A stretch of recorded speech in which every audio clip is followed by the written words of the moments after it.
Turiu istoriją apie savo akis. Žodžiu, akiniai, regėjimas ir kontaktiniai lęšiai. Akinius man uždėjo, kai man buvo 7 metai. Ir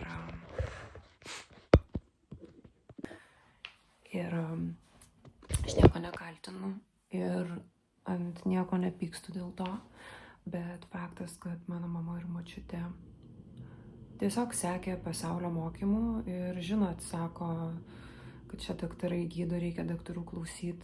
Vienu žodžiu, man uždėjo akinius, kai man buvo 7 metai. Minus 0,7 buvo dioptrija. Šiandien mano akinių dioptrijos yra -3 su viršum. O buvo iki -4 dėję, iki kol aš ėmiausi veiksmų ir pasakiau stop. Čia yra mano akys, čia yra mano gyvenimas ir aš nebenoriu švaistyti pinigų akiniams ir lęšiams.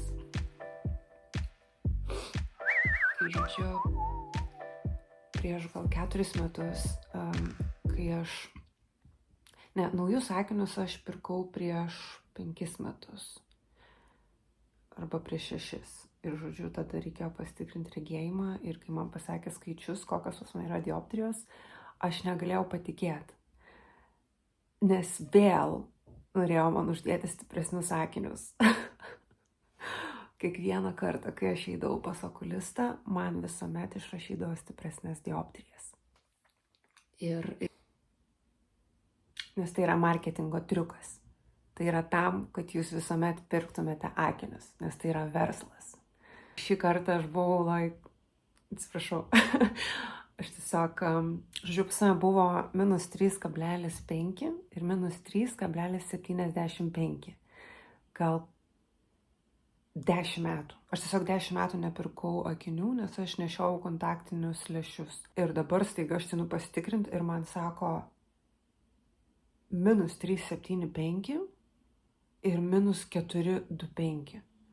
Ta prasme, jau kai viršėjo 4, aš taip palaukit, žinai. Ir nuo to laiko aš šiek tiek pasiskaičiau internete apie tai, kaip veikia akis, kas yra akis.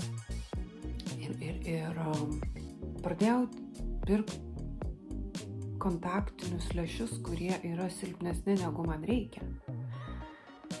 Ir akinius aš nešioju retai, bet, žodžiu, po kurio laiko aš pradėjau matyti, kad aš pradėjau pastebėti, kad kai aš užsidedu savo akinius, man labai ryškus vaizdas, ta prasme kitokio, kad net nemalonu. Ir supratau, kad per stiprus mano akiniai ir kad, žodžiu, reikia pasikeisti mano akinių lęšius. Savo akinių lęšius, kad reikia pasikeisti.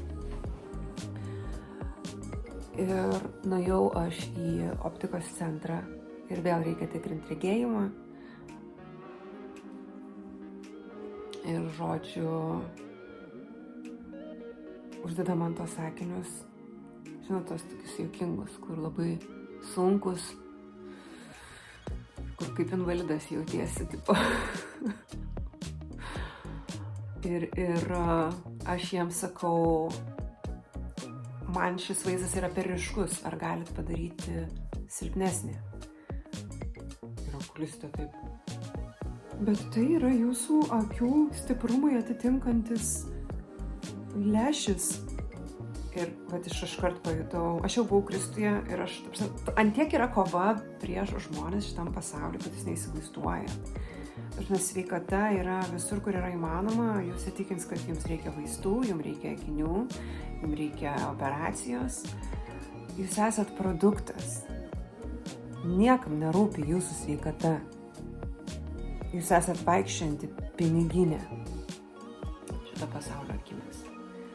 Tai man teko 15 metų, kad susigaudyti tame. Nes aš skaičiuoju nuo tada, kai pradėjau nešioti lęšius. Žodžiu, esmė, kad mano regėjimas pagerėjo, kai aš pradėjau nešioti silpnesnius lęšius.